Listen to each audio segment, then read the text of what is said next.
cacao. El auge de la siembra del árbol que produce la estupenda fruta permitió a la mayoría de estos inmigrantes su expansión por toda la península de Paria, convirtiéndose en una próspera región agrícola con la fundación de haciendas cacaoteras en grandes extensiones.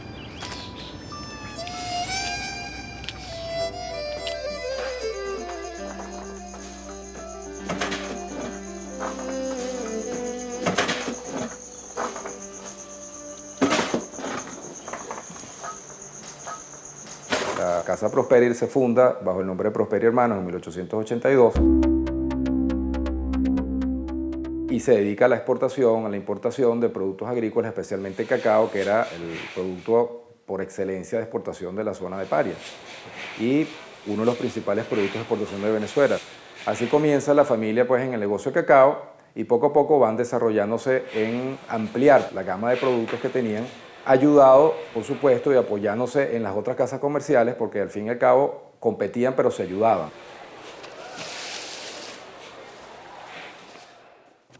A raíz de su actividad comercial y de la representación que la familia Orsini tenía de muchas agencias de vapores europeos que llegaban a Carúpano, ejercían el cargo de cónsules honorarios de muchos de estos países. Y esa actividad consular que ejercía Juan Orsini, el fundador de la casa, como sus hijos, los mantenía permanentemente en contacto con Francia.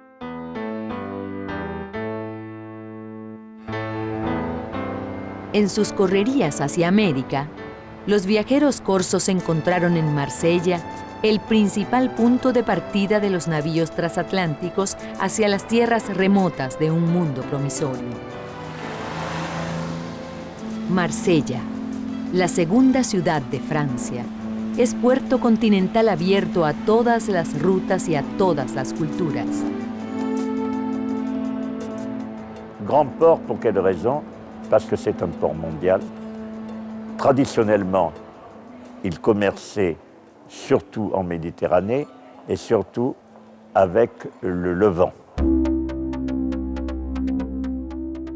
Marseille, même si ce n'est pas sa direction principale de communication ni son rêve principal, qui est plutôt Marseille, porte de l'Orient, a toujours été aussi une porte vers l'Occident.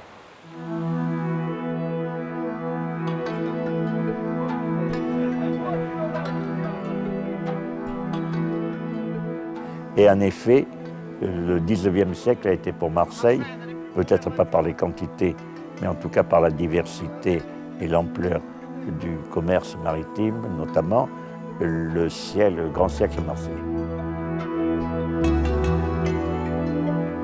Alors c'est normal que Marseille soit particulièrement attractive à ce moment-là de l'histoire. Et que par conséquent, ceux qui voulaient tenter une aventure dans le commerce maritime se fixent à Marseille. Et en effet, et la France en général et Marseille en particulier s'étaient intéressés dès le XVIIIe siècle à l'Amérique latine, alors pour le sucre, le café et le cacao.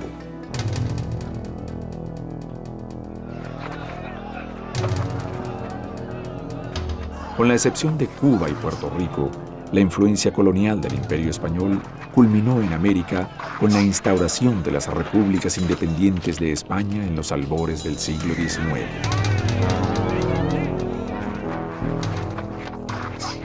Mais il ne faut pas oublier quand même que le commerce en dehors des Antilles vers les nouveaux États d'Amérique latine n'a été possible que parce qu'il y a eu la guerre d'indépendance dans les années 1800 qui a fait que ces États, ces nouveaux États, ont échappé au pacte colonial qui était imposé par l'Espagne.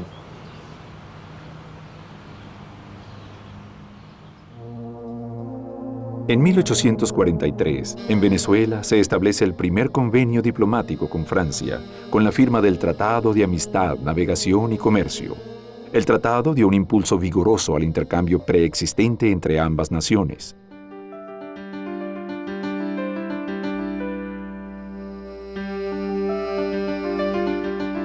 Exportada a Europa en bodegas de grandes veleros que hacían la travesía hasta Marsella, Bordeaux, Saint-Nazaire, La semilla del cacao, al llegar como materia prima del chocolate, se convierte en la base de la industria bombonera francesa, que alcanzó desde entonces gran prestigio y refinamiento.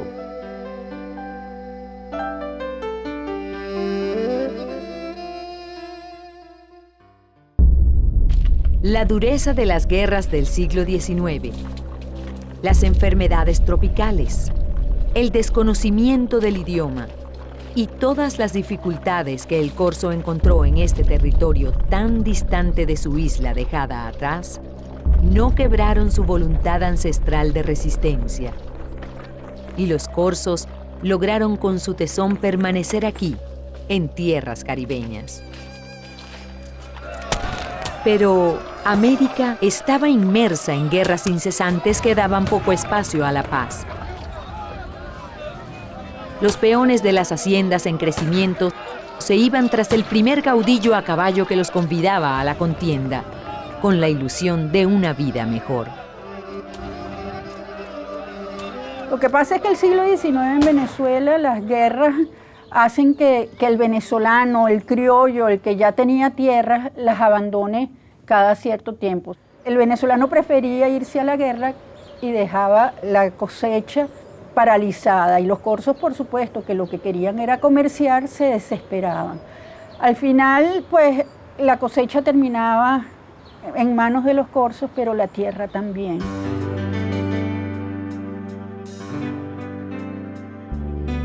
Había quedado atado por poderosos lazos materiales y afectivos, la riqueza de la tierra y del mar Caribe, la belleza y generosa ingenuidad de sus pobladores y el evocador parecido con el paisaje de su querida isla natal.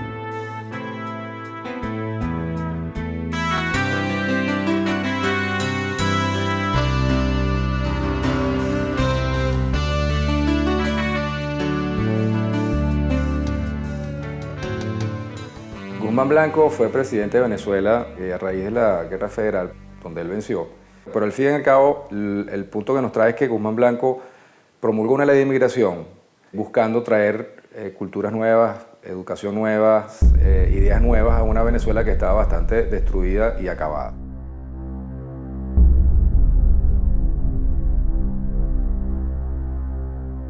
Entrada la segunda mitad del siglo XIX, la guerra franco-prusiana causó estragos en los habitantes de esos pueblos del continente europeo, al tiempo que una intensa sequía afectó la producción de vinos y aceites, quebrando la economía de la isla mediterránea.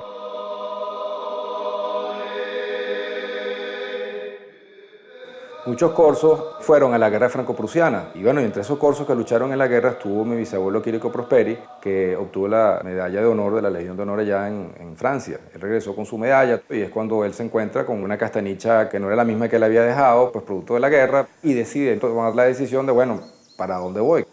Y escucha pues de que hay unos paisanos que están en Venezuela y en otras partes de América que les está yendo bien, y decide emigrar a Venezuela a mediados de 1870.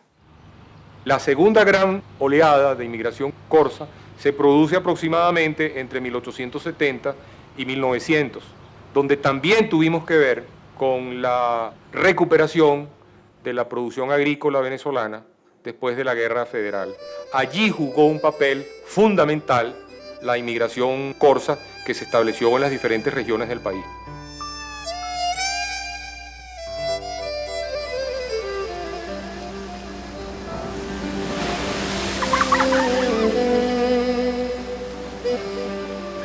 Notre nouvelle demeure était peuplée de gens aimables et entourée de paysages surprenants. Quand il pleuvait, le vent du nord chassait vite la pluie et la lumière brillait à nouveau sur la mer comme des poignards d'argent. Desde mediados del siglo XIX hasta nuestros tiempos, estos hijos del trópico han establecido una presencia plena de interrelaciones entre las islas del Caribe y la tierra firme del continente suramericano. En el siglo XX se dan dos factores importantes en el cacao, que son uno la inmigración del productor hacia la ciudad y otro es el huracán del año 34 que devastó la mayoría de las plantaciones del estado Sucre.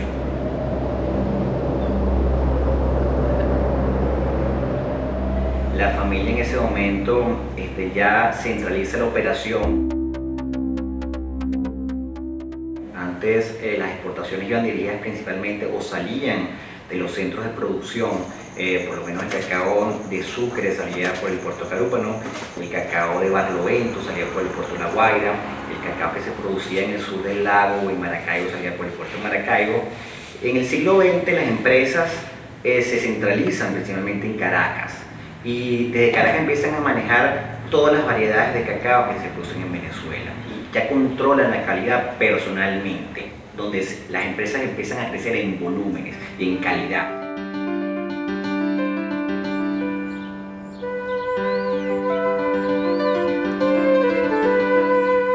Algunas de estas familias corsas provienen de las colonias francesas y holandesas del Caribe, asentadas en Saint Thomas, Guadalupe, Martinica, Puerto Rico, Trinidad, Granada y otras islas. La primera gran empresa venezolana de cacao se estableció en la hacienda San José, fundada en El Pilar en 1830 en las montañas cercanas a la costa. Cuando usted hablaba del cacao en el Caribe, estaba hablando de los corsos.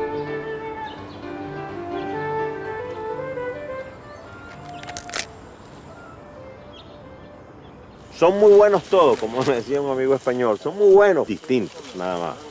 Y así son los cacaos venezolanos. Ahora, entre las variedades... Luego de 6 generaciones, la familia Franceschi se ocupa de la misma actividad agrícola con entusiasmo similar al que tuvo Vicente Franceschi, fundador de la estirpe, cuando abrió el surco para sembrar su primera semilla de cacao.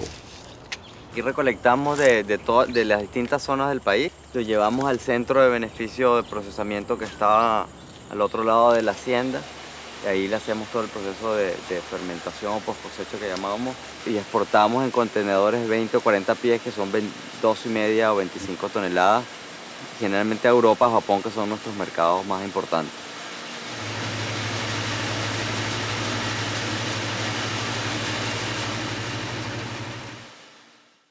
La época de oro del cacao en América, en línea general, en Trinidad, en todos lados, es 1860 a 1930. Ese periodo fue de estabilidad y crecimiento en el mercado del cacao, porque el cacao era un ciudadano americano poco conocido en el mundo. Pero al empezar Europa a descubrir el cacao, en forma ya gradual, que empezó a ser de moda en todas las cortes, y cuando llegó a ser popularizado fue en el siglo XIX. Con los descubrimientos de los holandeses a través de las prensas hidráulicas, empieza a ser el cacao parte de la revolución industrial del siglo XIX. Investigaciones científicas han comprobado que la infusión del chocolate hace más intensas las palpitaciones del corazón. Un beso joven puede ser más romántico y frugal tras una taza de chocolate.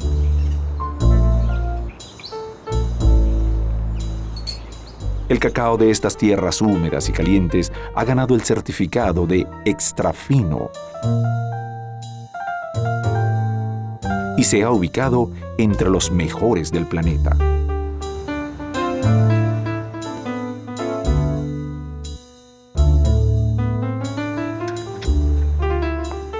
De tal manera que Carúpano viene siendo visitado permanentemente por un itinerario de vapores o barcos cuando empieza la estabilidad mundial del comercio, que se establece por un periodo muy largo, empieza a construirse lo que se llama en Europa la Belle Époque.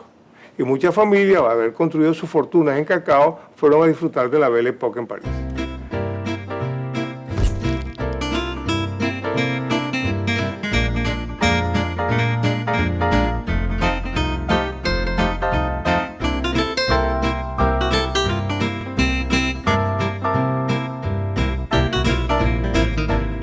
Los corsos tuvieron participación destacada y decisiva en la construcción de la infraestructura y el desarrollo social de Venezuela a finales del siglo XIX.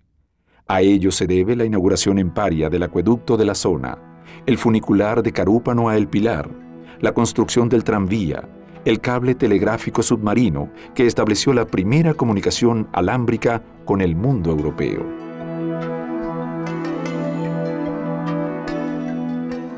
Hay familias que desarrollaron actividades extraordinarias en otros campos, la construcción de buena parte de la infraestructura en el oriente venezolano, la infraestructura vial, la primera planta eléctrica que se estableció en Rocaribe fue por un antepasado, Domingo Mateo Luciani Orsini, y la familia Luca, por ejemplo, fueron los fundadores de la primera empresa de hielo.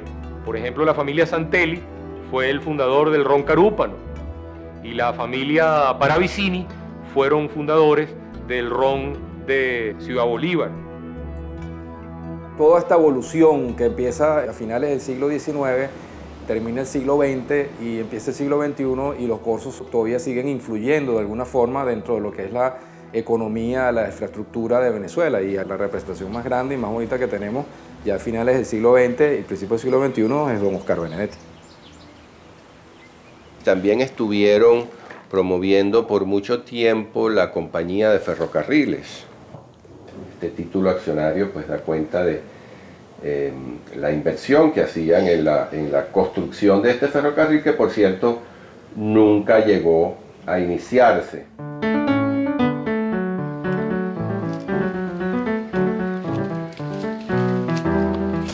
Es el momento en que arriba a Carúpano desde Francia, en la última década del siglo XIX, el segundo conde León, nieto de Napoleón Bonaparte. Su padre, Charles, primer conde León, es el primogénito del emperador de los franceses. Ese hijo fue casualmente la única persona de la familia que pudo estar en el muelle cuando Napoleón embarcó para su exilio. En 1855, Charles tiene su primer hijo, también llamado así, Charles, heredero del título y el único descendiente directo del gran corso, que se inscribió en la aventura americana de sus paisanos. Traía en su alforja un cúmulo de proyectos, además de un halo de misterio que envolvía su presencia, lo que daría comienzo a la leyenda. Entre los proyectos que traía el conde León estaba el de la construcción de un ferrocarril a lo largo de la península de Paria, que era empleado de la compañía de ferrocarriles francesa. Vino al país para estudiar un poco los planos que ellos habían levantado, los presupuestos, y ver si obtenían financiamiento del gobierno francés. Era un hombre sencillo y sin pretensiones nobiliarias sobre la carga histórica que llevaba su familia. Jovial y delicado en su trato, de finas maneras y también demócrata en sus ideas, tanto que los habitantes de la región simpatizaron de inmediato con él. Sin embargo, la suerte no lo acompañó en su visita. El conde León falleció inesperadamente a los 10 días de su llegada, y sus restos fueron inhumados en el panteón de una familia de origen corso.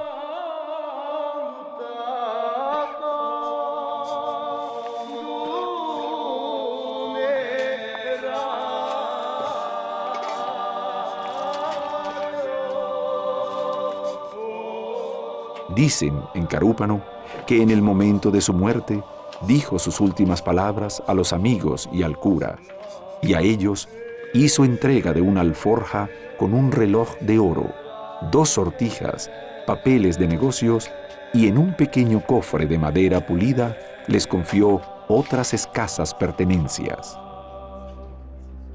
Lo que no se pone en duda es que el conde León fue enterrado en un catafalco rigurosamente sellado, para evitar, según las creencias de la época, el contagio de la fiebre amarilla, enfermedad de la cual murió. Me movió un interés que, siendo un nieto natural de Napoleón, porque estaba ignorado. Cuando voy a Carúpano siempre me meto en el cementerio y me quedan todavía rincones que registrar para ver, sobre todo la parte vieja, donde podrías encontrarse si lo han enterrado.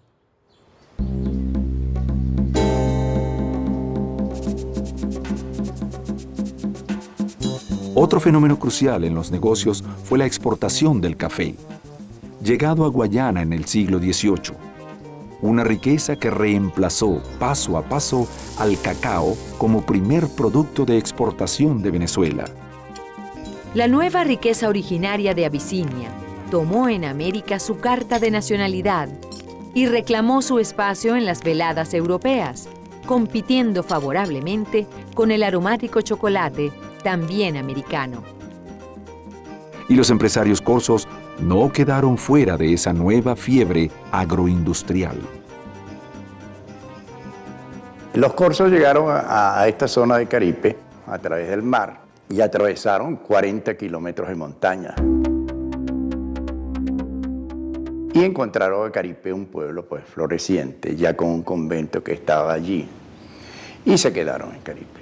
Se presume pues que ellos llegaron a esta región con los conocimientos que tenían a veces las lecturas de Alejandro de Humboldt, que describían a Caripe pues como una zona privilegiada, con un clima ideal y de fantasía, podríamos decir.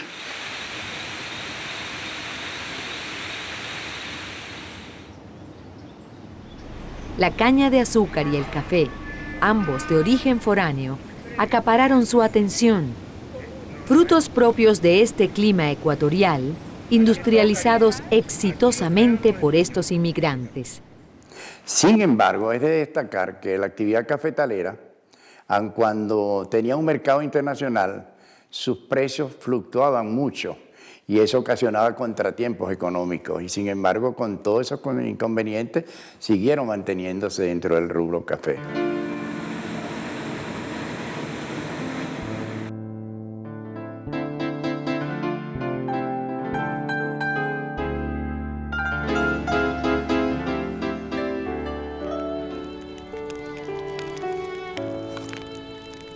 C'est un véritable délice pour les yeux, pour le nez et pour le palais que de s'asseoir à table.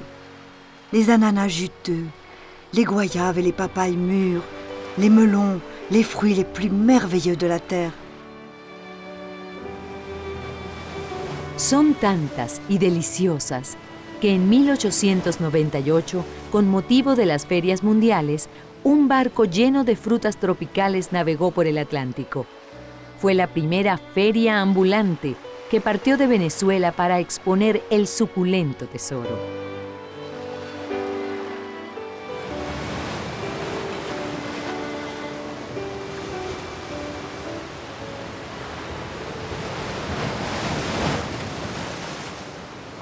Luego del éxodo emprendido por los mediterráneos en estos últimos siglos hacia la América, una copiosa imaginería se fue creando en las mentes de aquellos paisanos que se quedaron en Marsella, en Córcega. Con la mirada puesta en el mar, sus parientes y amigos esperaban ansiosos a los vigorosos navíos de 3 palos que aparecían en el horizonte occidental, empujados hacia el puerto por el soplo fuerte de los últimos vientos atlánticos. Los juegos de apuestas se dejaban escuchar, pues un solo velero tocaría puerto primero gracias a la habilidad de su capitán. Pero era así. Sobre las aguas turbulentas emergían en el horizonte, cada cierto tiempo, los llamados corsos de América, algunos de ellos convertidos en magnates. Regresaban a sus pueblos y aldeas para construir casonas familiares y ayudar a sus congéneres en las necesidades económicas. Era una solicitud ritual, casi un deber impuesto hacia sus parientes exitosos en la emigración, de parte de aquellos que se quedaron en la carencia, resistiendo al tiempo, en la espera del pariente que traería un futuro mejor, lleno de riquezas para todos. Han pasado casi 2 siglos y todavía se conservan en todo el territorio de Córcega más de 100 de mansiones construidas en diferentes comarcas por estos señores que hicieron del comercio entre América y Europa un considerable patrimonio. Son las casas que los corsos que fueron a América hicieron fortuna, regresaron y construyeron para su retiro. Aquí se conocen como palacios, palazzo, Palazzo Nicrosi, Palazzo Mariani, Palazzo Bartolomei, etc. Con eso fue que empezamos todo este enamoramiento con estas casas, porque la casa es el único vínculo, aparte de la sangre, que tenemos entre Córcega y el Mediterráneo y el Caribe, ¿no? Figarela es una pequeña aldea en la comuna de Santa María di Lota. Allí construyeron sus casas americanas los Cañinachi, que hicieron fortuna en Venezuela, particularmente en las minas de oro del Callao. También construyeron sus casas los Figarela, los Recovery, los Medori, todos los que fueron a Venezuela, donde hicieron fortuna con el cacao o hicieron fortuna con el oro. La plupart des Corses qui s'étaient établis en Amérique du Sud reviennent, bâtissent une maison confortable pour plusieurs raisons, sans doute pour le prestige par rapport à leurs compatriotes, mais aussi pour vivre bien, vivre confortablement eux-mêmes et pour permettre à leur famille de vivre dans de bonnes conditions. En gros, c'est ce qui s'est passé.